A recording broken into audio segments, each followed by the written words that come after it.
Seguimos en tempo de tertulia, hoxe na compañía de Javier Carnota, de Marcelino Agís e de Pepe Castro. Temos pouco máis de 15 minutos de tertulia.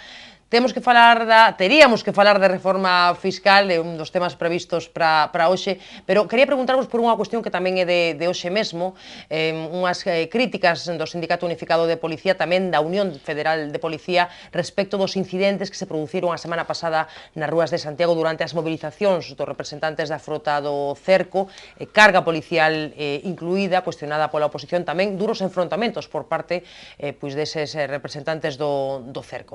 Dicían dende o SUP que hubo diputados hooligans que non axudaron precisamente a calmar os ánimos, falaban especificamente dos deputados do BNG Francisco Jorquera e Monse Prado, particularmente a Unión Federal de Policía desta última de Monse Prado, que denunciou precisamente que recibiu un golpe, como sabedes, neses disturbios, mentres intentaba evitar que levaran a unha persoa detida. Cuestionaban a súa presenza e o seu comportamento durante eses incidentes. Eu sei que, vos estivestes moi pendentes tamén de toda esa polémica. Marcelino creo que mesmo a sufriu case directamente, estaba ali, non, nese momento tan complicado nas rúas da cidade. Non sei se vos compartides esa impresión de que os deputados teñen que guardar un pouco outro tipo de comportamentos, estar ca xente na rúa, pero ata certo punto, ou estades cos deputados nacionalistas que din que tiñan que estar ali e ser un máis. A ver que pensades, rapidamente, Marcelino, por exemplo. Bueno, ti que estabas ca moto, creo, non, nese momento por ali. Eu estaba na rúa e aínda que non tiven oportunidade de ver a carga policial porque estaba ao principio da rúa, pero sí tiven oportunidade de ver como se lanzaban adoquíns, como se cruzaban contenedores, como alguén daba instruccións para que lle plantasen lume aos contenedores, é dicir, que me dou a impresión que máis que mariñeiros, pois era alguén organizado e que conocía o tipo de actividade para causar un disturbio de grandes magnitudes. E, pasei auténticamente medo e escapei como puiden, porque parecía máis unha zona de guerra que unha manifestación dunha cidade calquera. E o caso é que o dereito á folga e as manifestacións pois é algo perfectamente lexítimo e é un dereito da cidadanía, pero estamos cada vez afacéndonos máis, acostumbrándonos máis a tipos de manifestacións que en todo ou en parte acaban en disturbios,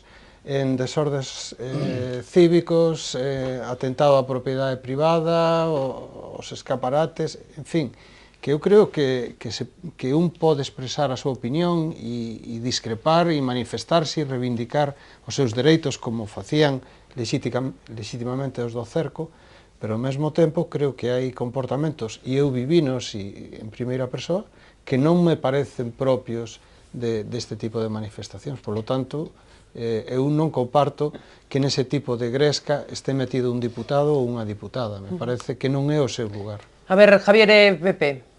Eu sí creo que poden estar ali, na súa condición de cidadáns, incluso, e tamén na súa condición de representantes, ou que non poden ser tratados de diferente xeito por a súa situación de aforamento, etcétera, como se tiña feito en moitas ocasións, non? Cando chegaba o momento do lío, sacar a credencial, non?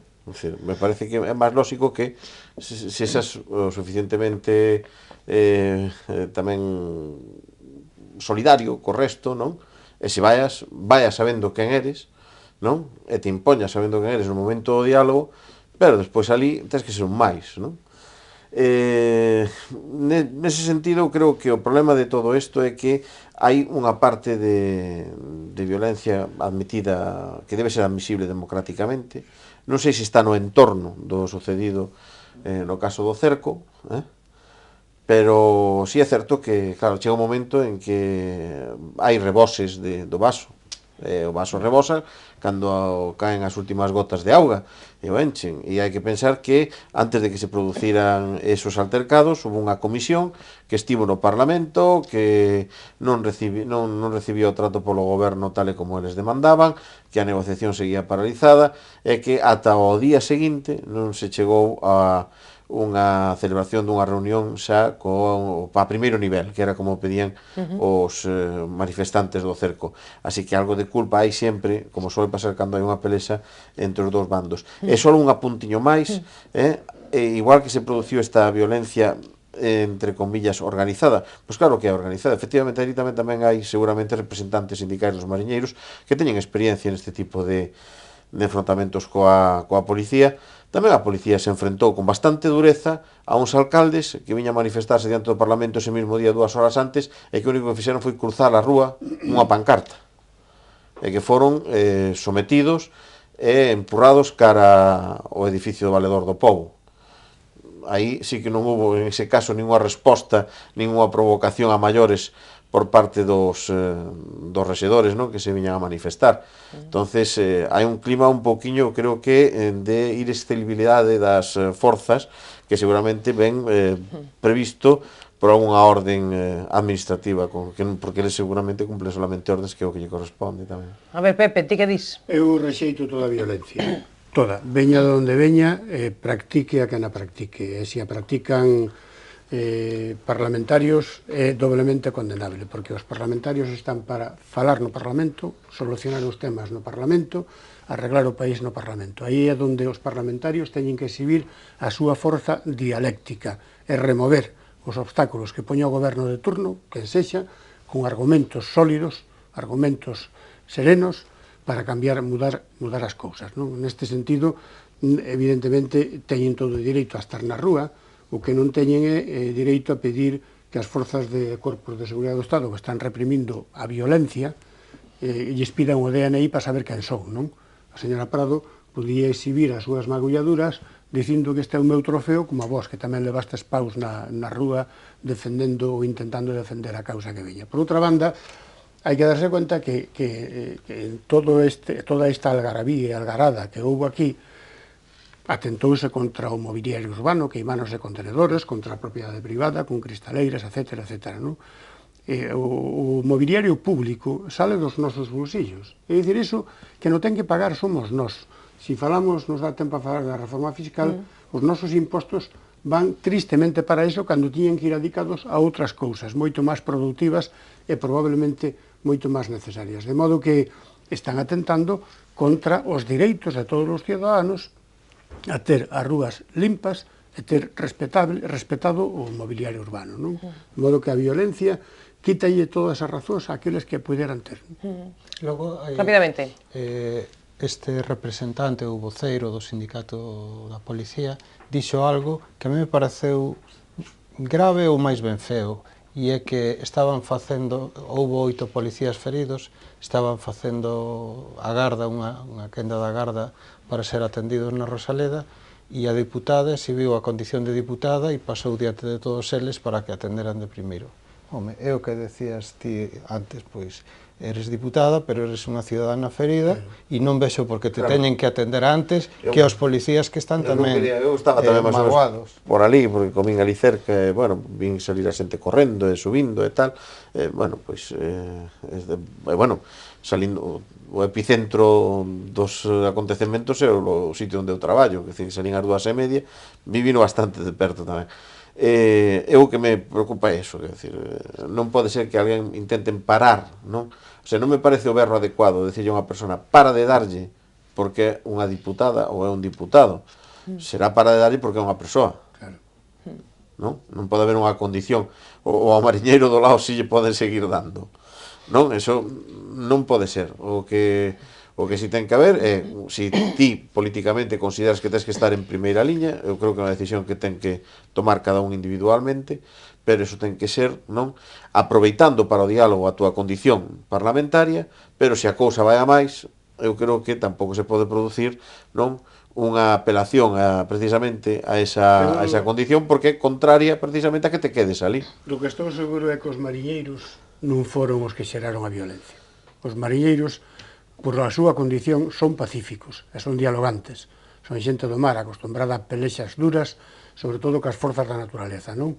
Dicía Castelao, a fame sempre ronda aos fogares mariñeiros, ou por falta de peixe, ou porque sobra peixe. Se sobra vendese mal, pero a situación é crítica, en un momento determinado, pois... Pero os mariñeiros non foron os que xeraron esta violencia. Aí había outros elementos soltos, camorristas profesionais, dicendo o Sindicato Único de Policía. Non se debería decir eso cando eles saben tamén que moitas veces son as propias forzas as que colocan tamén elementos. Entonces, eso creo que cando se producen altercados, o mellor é decir que houve un momento de sublimación, un momento de sublimación, a semana pasada hubo momentos de sublimación, porque, efectivamente. Claro, que a veces quédanos 5 minutos. non deixa de ser un sindicato que defende tamén unha profesión. Bueno, pois queda claro.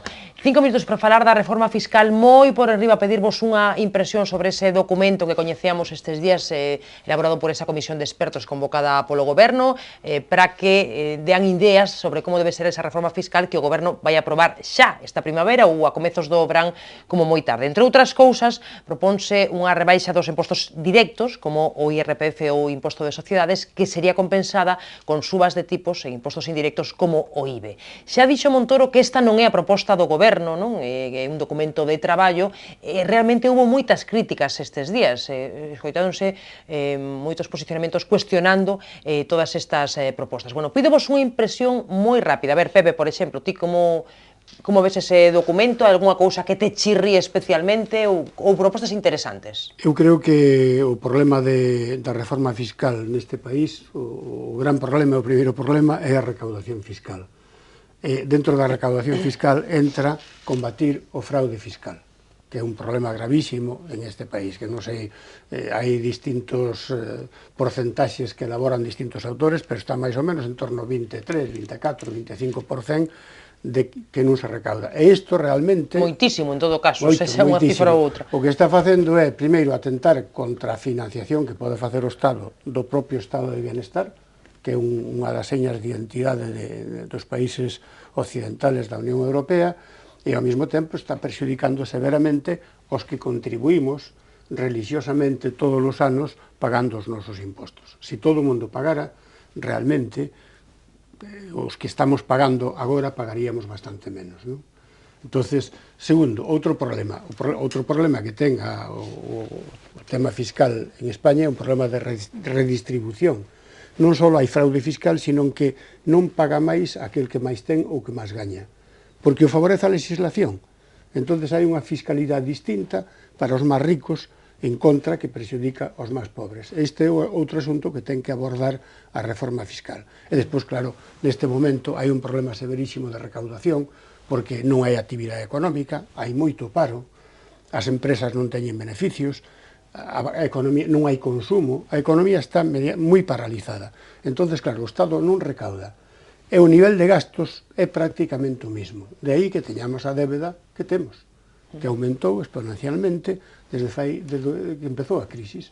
Estábamos nun niveles moi aceptables cando empezou a crisis e agora estamos cerca do 100% do Produto Interior Bruto. Vexo que Javier concorda bastante, non? Co que apunta Pepe. Fai que a miña intervención teña que ser moitísimo máis breve, porque súmome, e o único que me parece que é máis perigoso é precisamente o IBE, non? O IBE xa foi na época de Rato unha arma moi importante para a recaudación, e o IBE iguala a todo o mundo, o sea que pagamos os mesmos ricos que os pobres sobre os alimentos, non? Eu poño o exemplo, cando salimos especialmente esta noticia na televisión, estábamos almorzando e había 4 galletas encima da mesa. Se mira, en Portugal, se estiveramos almorzando, sería unha para ti, outra para min, outra para el e outra para o Estado. Xa, sin contar ningún outro beneficio para o hosteleiro, non? Se levan xa un 24% ou por aí. Se nós chegamos a ese nivel medio de que pagues polas cousas unha cuarta parte, pois a verdade é que no fondo non creo que anime demasiado o consumo, que é un dos motores que temos que mover tamén para que a economía se relance, non? Marcelino. Sí, eu comentaría fundamentalmente dúas cousas. A primeira é que me parece moi ben que un goberno poida ter asesoramento dunha comisión de expertos, e podendo ser de ideoloxías moi diversas, e que o asesoren, como neste caso, nos temas económicos ou nos temas fiscais. Pero tamén penso que un goberno debe ter as ideas claras desde o punto de vista político e tamén da política económica. E este goberno chegou ao poder prometendo baixar os impostos. Polo tanto, eu son consciente, como xa dixo Pepe, que as circunstancias económicas son desfavorables, pero é que o goberno é o primeiro en decir nestes momentos que a situación está mellorando, que hai parámetros que nos invitan a ver a economía con mellores ollos, que as importacións melloran, etcétera, etcétera, etcétera. Por lo tanto, creo que pasou o meridiano da legislatura e que con reforma fiscal ou sin reforma fiscal deben buscar a fórmula para baixar os impostos, que foi o que prometeron no seu programa electoral. E todo o que non sea iso vai ser un descrédito. Claro, baixar os impostos directos e subir os indirectos, no fondo, é un ten con ten, é camuflar unha medida, porque ao final os cidadáns pagan... É injusto, profundamente injusto. É injusto, porque a veces pagamos doblemente e pagamos demais cos impostos indirectos. Por lo tanto, non creo que sea exactamente cumplir unha promesa electoral este tipo de fórmula fiscal si vai adiante, non? Que de momento é unha recomendación dun equipo técnico. Punto, Pepe, sí. Non sei que equilibrio van a facer, non sei como van a solucionar este sudoku, porque non é nada fácil. Sobre todo no tema da recaudación, porque os problemas que citaba eu antes da paralización da actividade económica, engádese que os salarios, hoxe, cada día son moito máis precarios. Hoxe temos, vamos, encontrar un 1000 eurista é casi un milagre. Entonces esta xente que non cobra máis que 1000 euros ou que non chega aos 1000 euros non tributa, primeiro está exenta. Creo que os expertos piden 14.000 euros. Rajoy prometeu hasta 12.000 euros de exención.